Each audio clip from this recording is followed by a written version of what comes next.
It was February of 2021 when a little boy was reported missing in Middleton, Ohio, by his mother and her boyfriend. An extensive and exhaustive search for the little boy commenced, but it wouldn't take long before someone made a disturbing confession, a confession that would send shockwaves across the nation and across social media. It was around 10:15 a.m. on Sunday morning, the 28th of February 2021, when a couple went to Middleton Police Station. They were 29-year-old Brittany Gosney and her boyfriend, 42-year-old James Hamilton. They informed police that Gosney's 6-year-old son, James Hutchinson, was missing. They said that they had awoken in the morning to find that James was missing from their home. They explained to the police that they had searched for James for a couple of hours, but to no avail, and then came down to the police station. The family lived on Crawford Street, and James was a first-grade student at Rosa Parks Elementary School. James was described as a white male standing at around 3 feet tall and weighing around 42 pounds. He had red hair and blue eyes. According to Gosney, her son was wearing a red shirt with blue and red Batman pajama pants. Police would ask the public to keep an eye out for James and to call the police if they saw him. Straight away, police were suspicious of Gosney and Hamilton when they came in to report James missing. They both had conflicting versions of events when it came to the last time that they had seen James. It appeared as though they couldn't quite get their story straight, so naturally police separated them and spoke to them individually. Hamilton said that he had awoken at around 3:45 a.m. to find James missing. He said that he searched for James on foot, and then in his van, but claimed he came home, took over-the-counter medication, and fell asleep before waking up at 8:30 a.m. to search for James again. It wouldn't take long until the truth finally came out, and it was more horrific than anybody could have ever imagined.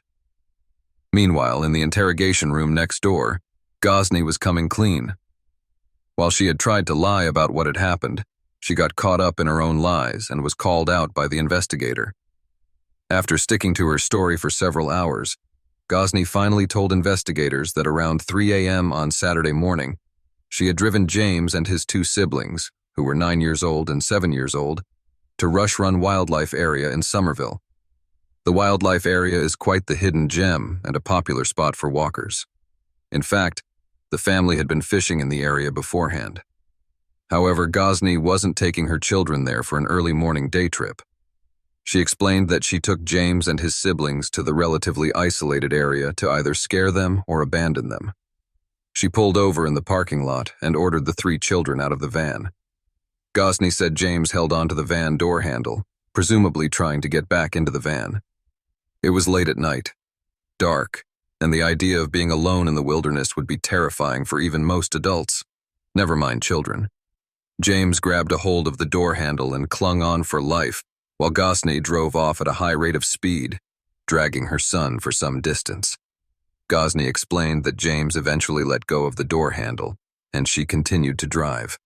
She said she returned to the scene around 30 minutes later and found James dead in the middle of the parking lot. He had sustained a head injury. She ordered the 2 other children to get back into the van and bundled James's lifeless body back in with them. She told the investigators that she had placed James's body in the van. Gosney drove back to their home on Crawford Street. She took James upstairs and placed him in a bedroom while the other 2 children went back to bed. When they were asleep, Gosney and Hamilton drove James's body from the home to Lawrenceburg, Indiana, which was around an hour away. Here, they pulled over on the I-275 bridge and threw James's body into the Ohio River after weighing it down with a concrete block. After taking Gosney to the scene where she had tried to abandon her children, they took her back to the police station for more questioning. She opened up a little bit further, providing more poignant details about James's last moments on Earth. She showed the investigators that when she pulled up in the parking lot, James didn't want to get out of the van. His 2 siblings got out, but he refused. She stated, "I was like, get out. I told the kids I was sorry. The older kids were the only ones who got out." She said that James replied, "Mommy, I don't want to be here." James eventually got out of the van, but he kept trying to open the back door to climb back in. She confessed that she knew she had dragged James as he clung onto the handle. She explained that she couldn't hear much because she had the music on loud, but said that at one point, she heard the children screaming and then heard a noise. However, she didn't stop to investigate what this noise was or check if James was okay. She simply continued to drive before eventually returning sometime later. Back in the other interrogation room, Hamilton finally began to come clean. He stressed that he had not been with Gosney when James was killed, but he admitted that they had both taken the children out to rush run beforehand and dropped them off as a scare tactic and a form of punishment. He stated, "She was supposed to take the kids up there and give them a scare tactic, drop them off for a few minutes, and then turn around and go get them, because they was all acting up real bad. Well, all of a sudden she calls me, then told me James was chasing after her and tripped and fell and hit his head, busted his head open, and he was dead." Hamilton seemingly became aware that he had given incriminating statements, saying to the investigator, "I'm going to jail just for helping her. This isn't fair to me." The investigator replied, "It isn't fair to the little boy either." With the gruesome revelation, investigators embarked on the Ohio River to begin the search for James. They were assisted by search and rescue teams, but the water levels were extremely high, and the water was treacherous, which hampered the search.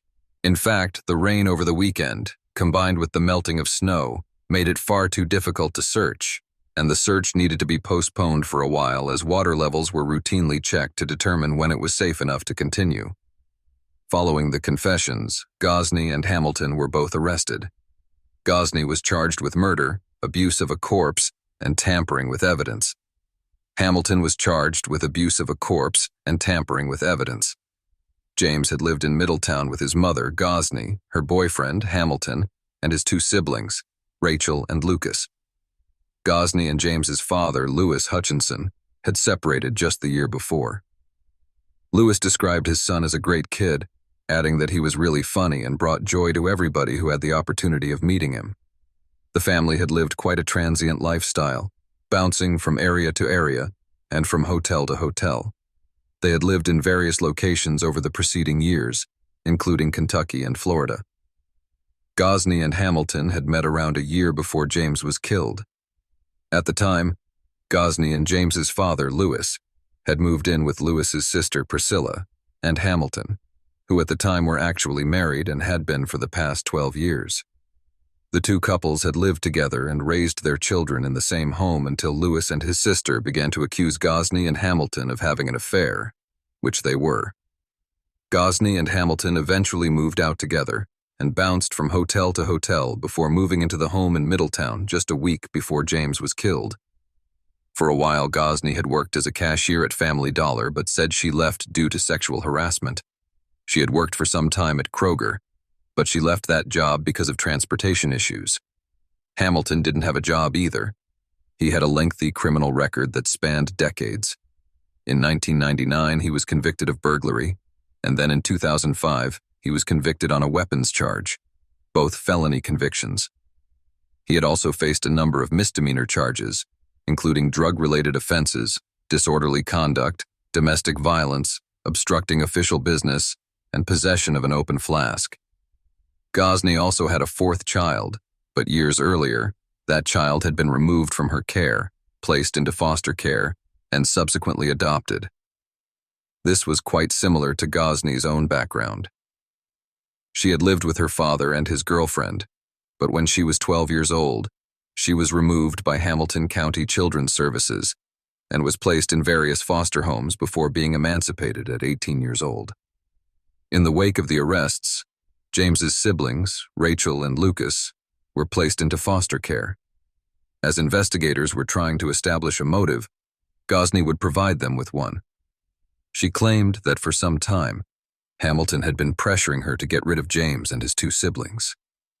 She said that Hamilton beat the children and tied them up. The search for James's body still hadn't been able to continue.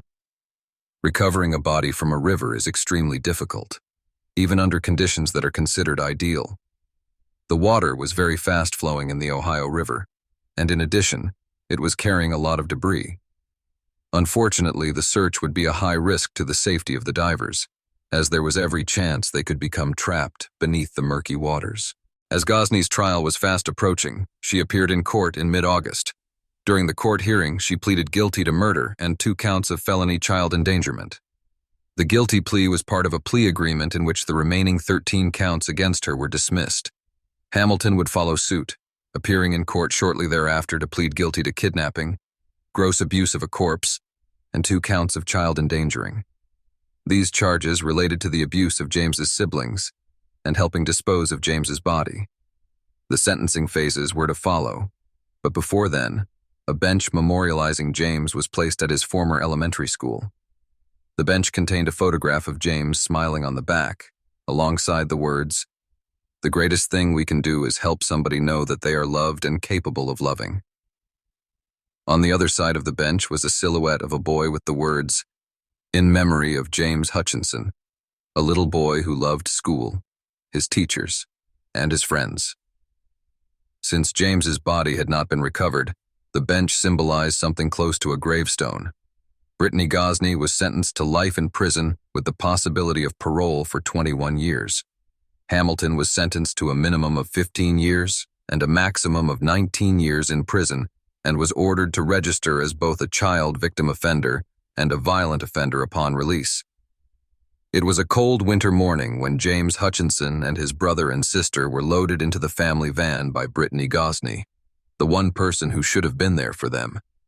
She forced her 3 confused and cold children out of the car and attempted a quick getaway. In that brief moment, James did the only thing he could think of. He reached out for his mother. She pressed the pedal and took off, with James clinging on for dear life. As the world tried to comprehend how a mother could be so cruel, the search for James's body continued to this day. His body has not been recovered, compounding the grief of those who loved and cared for him.